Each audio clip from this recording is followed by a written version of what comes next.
ዴክላን ራይስ በሊቨርፑል ጨዋታ ያልነበረው የጡንቻ መሳሳብ ሊሆን ይችላል በሚል በተፈራ ጉዳት እንደሆነ ቢቢሲ መረጃ ይዞ ወጥቷል። አርቴታ አስቀድሞ ከሊቨርፑል ጨዋታ አስቀድሞ ተጫዋቹ ከጨዋታ ውጪ የሚሆነው በጉዳት ምክንያት መሆኑን ብቻ ነው የገለጸው። ምን አይነት ጉዳት እንደሆነ ዝርዝር መረጃ አልሰጠም ነበር። ዛሬ ቢቢሲ የጡንቻ መሳሳብ ሊሆን ይችላል ተብሎ በተፈራ ግን ደግሞ ጠንካራ ባልሆነ ጉዳት የሕክምና ቡድን አባላት ሪስክ ላለመውሰድ ስለፈለጉ ብቻ ቀጣይ ጨዋታ ቢሰለፍ ጉዳቱ ይበልጥ እየከፋ ስለሚሄድ ያንን በማሰብ የወሰኑት ውሳኔ እንደሆነ ነው የተነገረው።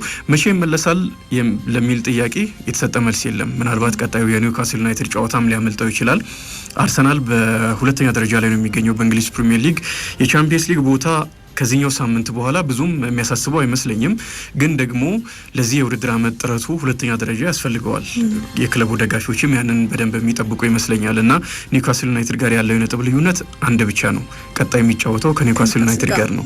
ስለዚህ ኒውካስል ሊገለብጠው ይችላል። ጨዋታው ምናልባት የሚደረገው በኤምሬትስ መሆኑ ለአርሰናል አሪፍ ሊሆን ይችላል። ግን ዴክላን ራይስ መኖሩ በጣም አስፈላጊ ነበረ። እሱ የለም።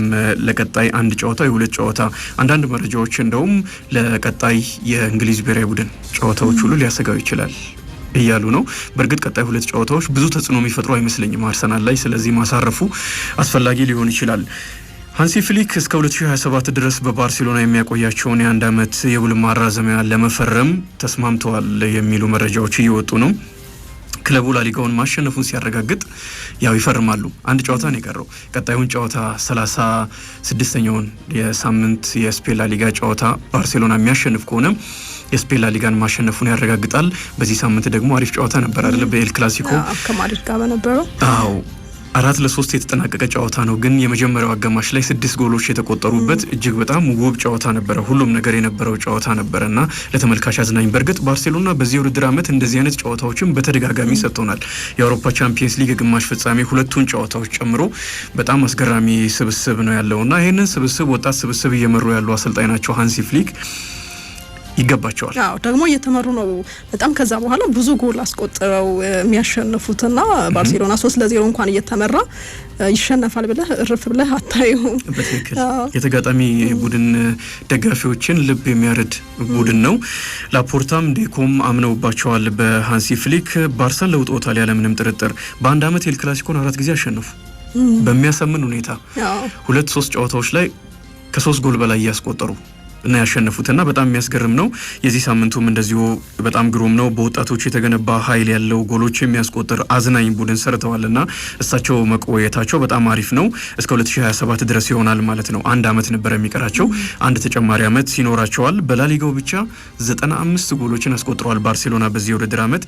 59 የጎል ክፍያ ያለው ቡድን ነው። 3 ጨዋታዎች ስለሚቀሩ ምናልባት ከ100 በላይ ጎሎችን አስቆጥሮም ባርሴሎና ሊያጠናቅቅ ይችላል። የስፔን አሸናፊዎች አሸናፊ ዋንጫ ኮፓ ዴል ሬን አሸንፏል። 3ኛ ዋንጫ ደግሞ የስፔን ላሊጋን ማሸነፉ የሚቀር አይመስልም። ያው በቀጣይ ዓመታትም እየተገነባ ያለ ቡድን ስለሆነ ከኛ አሰልጣኝ ከኛ ጀርመናዊ ጋር መቆየቱ በጣም አሪፍ ይመስለኛል። ከተጫዋቾቻቸው ጋር ያላቸው መስተጋብር በጣም አሪፍ እንደሆነ ነው የሚነገረው። ሪያል ማድሪድን በተመለከተ ሻቢ አሎንሶ በውድድር ዓመቱ መጨረሻ የሪያል ማድሪድ አሰልጣኝ ይሆናል የሚል መረጃ ፋብሪዚዮ ሮማኖ ይዞ ወጥቷል። በቀጣይ የክለቦች የዓለም ዋንጫም ሪያል ማድሪድን የሚመራው ይህ የቀድሞ የክለቡ ሌጀንድ ይሆናል። ስፔናዊ አማካይ የቀድሞ ተጫዋች የ3 ዓመታት ውል ይፈርማል እስከ 2028 ድረስ ማለት ነው። በባየር ሊቨርኩሰን እንደማይቀጥል ራሱ አረጋግጧል። በይፋ ወጥቶ ተናግሯል። ባለፈውም በነበረ ጨዋታ ላይ ከደጋፊው ጋር እንደ ጥሩ መለያየት ልንወስደው እንችላለን። ጥሩ ግንኙነት እንዳለውም ይታወቃል። የክለቡን ውጤታማውን ዓመት የመራ ተጫዋች የቀድሞ ተጫዋች ነው። አማካይ ተጫዋች ነው። ዴፍቢ ፖካልንም አሸንፏል። የጀርመን ቡንደስሊጋን ሳይሸነፍ መውሰዱ የሚታወስ ነው። የዩሮፓ ሊግም የፍጻሜ ተፋላሚ ነበር። አትላንታ ያንን አስደናቂ አቋም አሳይቶ ዋንጫውን እስኪነጥቃቸው ድረስ ማለት ነው። ዘንድሮም ሁለተኛ ደረጃን ይዞ እንደሚያጠናቅቅ ተረጋግጧል። ስለዚህ ይህንን ልምዱን ይዞ ነው ወደ ማድሪድ የሚያመራውና በማድሪድ ቤት ውስጥ ምን እንደሚያስፈልግ ጫናውንም ጭምር የሚያውቅ ስለሆነ በጣም አሪፍ የሚሆንለት ይመስለኛል። 236 ጨዋታዎችን በሪያል ማድሪድ ቤት ውስጥ ማድረግ የቻለ በርካታ ዋንጫ ቻምፒየንስ ሊግ ዋንጫን ጨምሮ በርካታ ዋንጫዎችንም ማሸነፍ የቻለ ነው። በመጨረሻም ከዚሁ ከሪያል ማድሪድ ጋር በተያያዘ ዜና ካርሎ አንቼሎቲ የብራዚል ብሔራዊ ቡድን ውላቸውን ፈርመዋል የሚል መረጃ ዘአትሌቲክ መጀመሪያ ይዞ ወጣ። ዴቪድ ኦርነስቴን ነው ይዞ የወጣው። ከዛ በኋላ ቢቢሲም ፋብሪዚዮ ሮማኖም ሌሎችም የመረጃ ምንጮች የተቀባበሉት ይገኛሉ። ከ14 ቀናት በኋላ ስራቸውን ይጀምራሉ። በብራዚል ብሔራዊ ቡድን የ65 ዓመቱ ጣሊያናዊ አሰልጣኝ ከላሊጋው የመጨረሻ ጨዋታ በኋላ ነው የሚለያዩት። ከሪያል ሶሲዳድ ጋር የሚደረግ ጨዋታ ነው። የብራዚልንም የመጀመሪያ ጨዋታ ከኢኳዶር ጋር ያደርጋሉ። ሴሌሳውን የሚመሩ የብራዚል ብሔራዊ ቡድንን የሚመሩ የወንዶቹን የመጀመሪያው ብራዚላዊ ያልሆኑ አሰልጣኝ ይሆናሉ ማለት ነው።